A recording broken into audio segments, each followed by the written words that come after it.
안녕하십니까. 노처로TV의 노처로 소장입니다. 자, 오늘은 최근 올해 들어서 국민의힘에서 부동산 정책 여당 입장에서 한 3개 정도를 최근에 많이 쏟아냈거든요. 그러면서 시장 자체가 애초에 어떤 시장 전체적인 분위기가 바뀌는 상황에 있기 때문에 최근에 내는 정책들이 무엇이고 그게 미친 시장 효과는 무엇인지 여러분과 함께 좀 얘기를 나눠보려고 합니다. 자, 최근에 국민의힘 관련 여당이라든지 정책 입안자들, 경제 주체들이 알게 모르게 정책들을 굵직굵직한 정책들을 많이 내놓으면서 시장 자체가 전체적인 분위기가 조금 달라지고 있는 상태에 접어들었습니다. 자, 그 첫 번째 정책이 2월 12일 날 발표한 오세훈 시장의 토지거래 허가구역 해제 정책이 대표적인 정책으로 나왔고요. 두 번째는 최상목 경제부총리가 그린벨트 해제를 강조하면서 지방의 경제 활성화와 산업단지 개발, 각종 도시개발 사업을 그린벨트 해제를 통해서 농지를 이렇게 좀 더 집약적으로 사용할 수 있도록 그린벨트를 해제하겠다, 이런 정책 발표를 한 바가 있고요. 그 다음에 오늘자에 나왔던 권성동 원내대표가 지방주택 추가구입 시 각종 다주택자에게 적용되고 있는 중과세를 폐지해야 된다, 이런 정책들을 내놓고 있습니다. 이 정책 자체가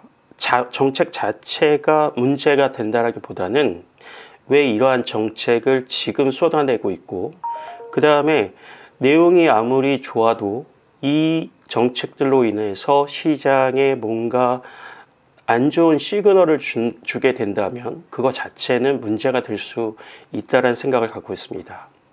자, 토지거래 허가구역 해제부터 좀 볼까요? 토지거래 허가구역 해제가 어떤 영향을 미치고 있는지를 보면, 지금 그린벨트 이어 토지거래 허가까지 MTN 뉴스인데요. 보시면 알겠지만 이 그래프를 보시면 강남 산구의 갭 투자가 엄청나게 늘어나고 있습니다. 갭 투자는 여러분들 잘 아시겠지만 내가 직접 실거주해서 들어가는 게 아니잖아요. 뭐냐, 돈이 있고 투자를 목적으로 내가 아파트 가격이 오를 것 같으니까 일단 내가 들어가지 않더라도 전세 끼고 사놓겠다라는 부동산의 투자 방법이잖아요. 그러니까 토지거래 허가구역 해제 이후 이렇게 갭 투자가 엄청나게 증가하고 있다라는 것은 일단 지금 보여주는 문제가 되겠고요. 그것만 문제가 되는 것이 아니라 갭 투자뿐만 아니라 2월 들어서 강남 상구의 아파트 거래량이 전월에 비해서 2배나 급증하게 됩니다. 강남 3구 2월 아파트 거래건이 5,171건으로 2배가 1월에 비해서 2배가 증가했다는 얘기죠. 반면에 실거주자들이 살고 있는 대부분 연립 다세대는 이 그래프를 보시면 알겠지만 증가량이 거의 없습니다. 미미한 수준이고, 지금 아파트만 투자의 대상이 되는, 갭 투자의 대상이 되는, 안전하게 갭 투자를 할 수 있다라고 믿고 있는 아파트 거래량만 이렇게 급등하고 있다라는, 어떻게 보면은 부작용이 현재 엄청나게 발생하고 있는 시점입니다.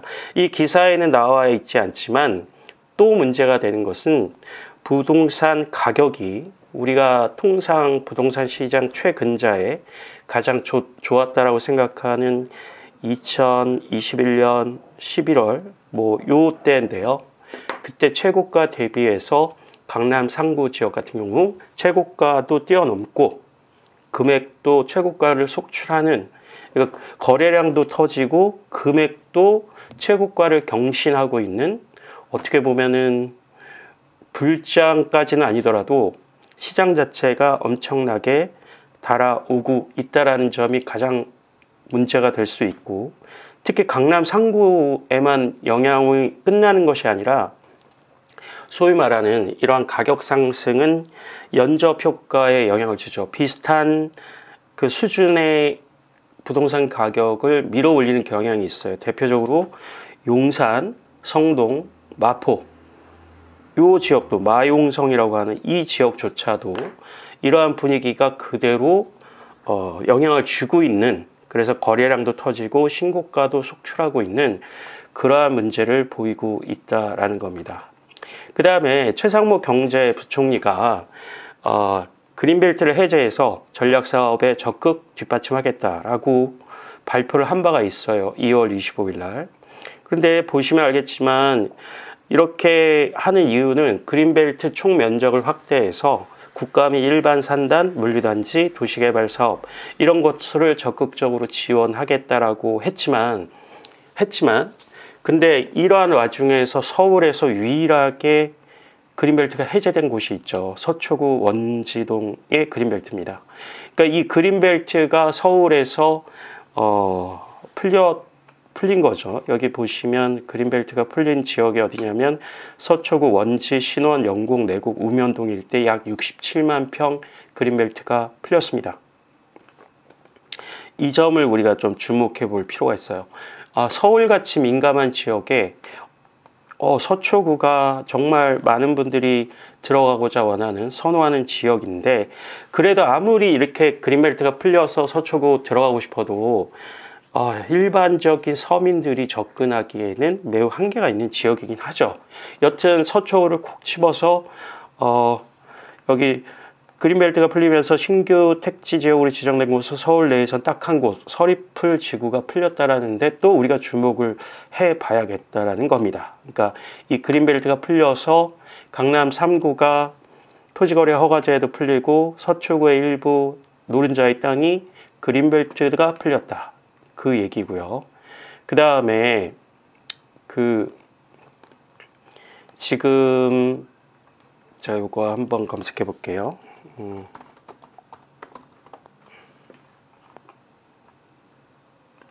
자, 연합뉴스에 오늘자로 올라온 기사인데요. 지방의 추가 주택 구입 시 다주택자 중과세를 폐지해야 한다라는 주장을 펼쳐서 오늘 속보를 통해서 계속 타진을 하고 있습니다. 그래서 지금 중과세가 적용되는 게 양도세, 취득세 중과 부분을 얘기하는 것 같아요. 근데 이 부분을 다주택자들의 어떤 과도한 재산권 침해, 그 다음에 이 다주택자들이 중과세 때문에 서울 한 채 똘똘한 주택에 쏠리니까 지방에도 투자할 수 있게 풀어줘야 된다라는 입장이에요. 내용만 보면 상당히 그럴싸하고 어느 정도 타당성도 있어 보입니다. 그런데 지금 제가 말씀드린 이러한 세 가지 토지거래 허가구역 해제, 오세훈 시장의 그 다음에 최상무 경제부총리의 그린벨트 해제. 근데 서울에서는 서초구 일대만 이렇게 딱 한 곳만 그린벨트가 풀렸죠. 그 다음에 지방주택 추가구입 시 다주택자 중과세 폐지. 요 세 가지 정책이 겨냥하고 있는 어떤 대상이 저는 있어 봅니다.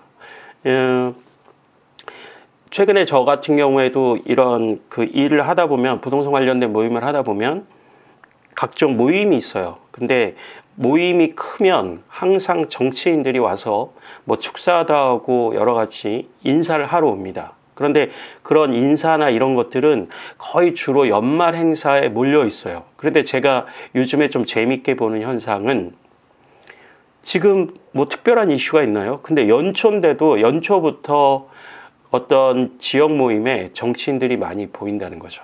그러니까 지금 그 정권을 국민의힘 입장에서, 여당인 국민의힘 입장에서는 공식적인 입장은 탄핵이 기각될 것이고 탄핵 기각에 찬성하는 입장이고 그렇게 대외적으로는 말씀을 하지만 지금 돌아가는 이 형국 부동산 정책만 보면 말씀드리면 본인들에게 우호적이고 강세 지역에 이러한 부동산 정책을 통해서 뭔가 보이지 않는 혜택들을 보여주고 있는 것 아닌가라는 의심을 살 수 있기에 아주 명확한 그러한 정책 방향을 가지고 부동산 정책을 최근 들어 마구 쏟아내고 있는 것이 아닌가라는 의심을 살 만한 충분한 내용들이라고 생각이 됩니다. 자, 제가 이제 국민의힘 얘기만 했는데 민주당 얘기를 하나만 할게요. 민주당에서 전세 임대기간 10년 보장 후 연장까지라는 지금 저희가 임대차 3법 해서 전세기간이 2+2가 됐잖아요. 근데 이 2+2가 되면서 전세를 4년 살 수 있다라는 법적으로 4년 살 수 있다라는 요 정책을 실현하는데도 엄청난 왜곡이 있었어요. 시장 왜곡이 있고 엄청난 갈등도 있고, 가장 힘든 거는 그 전세 가격의 왜곡을 가져왔다는 거죠. 근데 전세 임대 기간을 10년간 보장한다? 저 개인적으로는 이 정책은 정말 실현되면 안 되는 정책입니다. 우리가 내용은 아무리 좋아도 이것을 실행을 했을 때 미치는 경제적인 정상적인 시장 기능에 의한 정책이 순항을 하지, 이렇게 강제적이고 왜곡적인 정책으로 묶어놓는 거는 우리가 혹독하게 경험을 했거든요. 그래서 이 내용은 혹여나 나중에 민주당이 정권을 잡는다 할지라도 이 부분은 많은 사람들이 이미 나왔을 때 반대를 많이 해서, 제가 알기로는 이 내용은 쑥 들어간 걸로 알고 있거든요. 근데 이것이 다시 되풀이되는 일은 일단 없기를 간절히 바랍니다. 지금 나와 있는 정책이라도 제대로 시장에 안착되고 가격 왜곡이 발생하지 않도록 모든 사람들이 집중을 해줘야 된다는 생각을 갖고 있습니다. 자, 오늘 최근 2월 들어서 국민의힘인 여당에서 쏟아내고 있는 부동산 정책들이 정말 조금 걱정은 됩니다. 개인적으로 제가 생각할 때는 지금까지 제가 25년 동안 부동산 시장을 지켜본 입장에서 말씀드리면, 국가의 부동산 정책이라는 것은 시장을 안전하게 관리하는 측면이 매우 중요해요. 시장에 왜곡이 있어서는 안 됩니다. 그 다음에 경기 하락이나 IMF나 코로나나 이런 특별한 경우가 아니고서는 전반적인 완만한 경제 성장률이 국민들이 느낄 때는 가장 행복한 성장 그림이에요. 그래서 부동산 정책도 어느 일정한 부분에서의 급락은 굉장히 많은 부작용을 낳거든요. 그리고 경제가 성장하는데 굉장히 많은 에너지를 쏟아야 되는데, 지금 부동산이라는 한 측면만, 거기에만 돈이 몰리고 투자가 몰리는 이 현상은 모든 경제학자들이 가장 우려하는 상황이에요. 그래서 최근에 나온 토지거래 허가구역 해제라든지 그린벨트 해제라든지 다주택자 중과세 폐지, 이런 논의 자체가 혹시나 그 강남 상구 마용성이라는 특정 지역, 그 다음에 그 보수 세력의 표가 잘 나오는 지역의 어떤 유권자들을 상대로 한 포퓰리즘 정책이 아니기를 제가 간절히 바라봅니다. 그리고 앞으로도 지금 이러한 토지거래 허가구역 해제가 쏘아올린 이 부작용이 어디까지 미칠지 모르겠어요.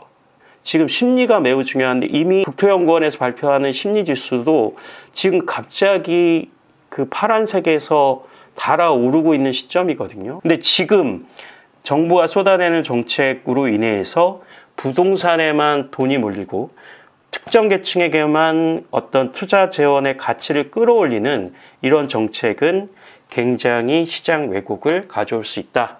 그래서 저는 이러한 상황을 국민들이 잘 지켜보고 정책 당국자도 오해를 받지 않도록 시장의 어떤 정책 방향을 잘 조정해 줄 것을 다시 한번 기대해 보도록 하겠습니다. 오늘의 얘기는 여기까지 하도록 하겠습니다. 함께 해주셔서 감사합니다.